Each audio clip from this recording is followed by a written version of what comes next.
drummer Chris Millar met guitarist Brian James while auditioning for London SS, a glam outfit featuring future Clash guitarist Mick Jones. Millar left the audition with James's attention and was renamed for a rodent sighting and his skin condition, rat scabies. James couldn't tolerate the rejection of a shit-hot drummer and opted to form a more streetwise band with him. Scabies' toilet cleaner friend Ray Burns, Captain Sensible, became their bassist after a haircut and a crash course in the Stooges, New York Dolls, and the MC5. Singing gravedigger Dave Letts, Dave Vanian eventually joined. They were dubbed the Damned after Luchino Visconti's 1969 historical drama. Sure, the Damned had a gothic-pop phase and have indulged interests in psychedelia and prog. These factors keep them interesting, alongside their sense of humor and devil-may-care attitude. They were always a random chaos and destruction machine, laughing their way through their shambolic life. Here are 5 essential albums you need to hear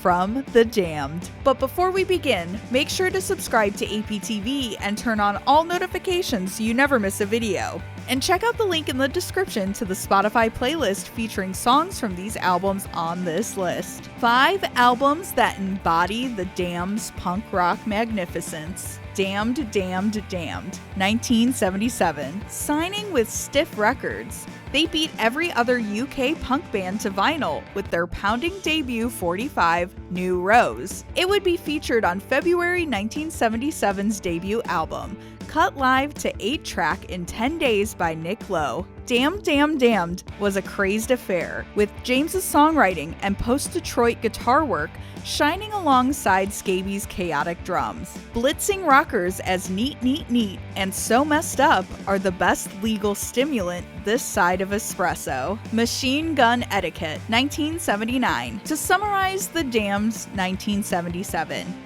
T-Rex tour following the LP. A US road blitz. An incredible single, Sick of Being Sick, recorded by 60s production genius Shell Talmy. An ill-advised second LP produced by Pink Floyd's Nick Mason.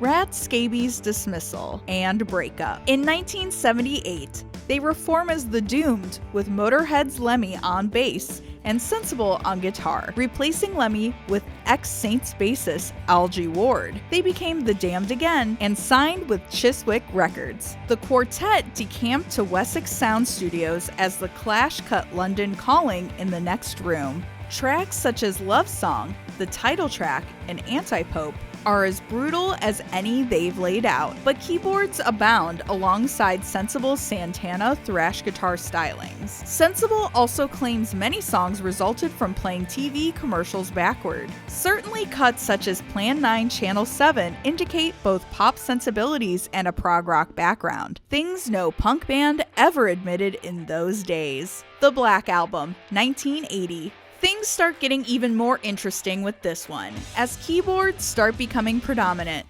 But this one opens with one of the Damned's most ball-busting rockers.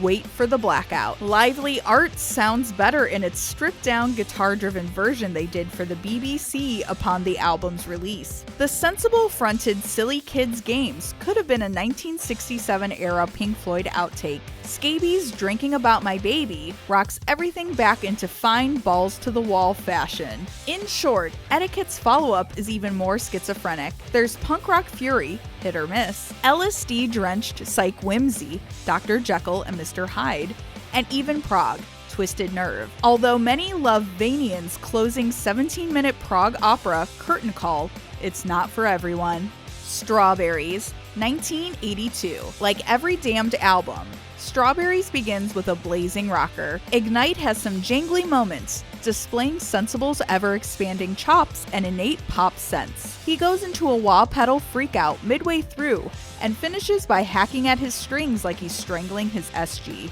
It's a nice way to begin what turned out to be his last Damned LP for 19 years. Strawberries bridges the Damned's still punk but getting experimental period and the Vanian-led goth pop days. Phantasmagoria. Grave Disorder, 2001. A lot happened in the 19 years between Strawberries and this one-off for Nitro Records, released almost 3 weeks before 9/11. The Damned sold more records, making goth-pop tones than punk Ramalama, while Captain Sensible made and pissed away a fortune as a creator of cheery novelties, Happy Talk and Watt. Sensible and James returned for a farewell tour in 1989.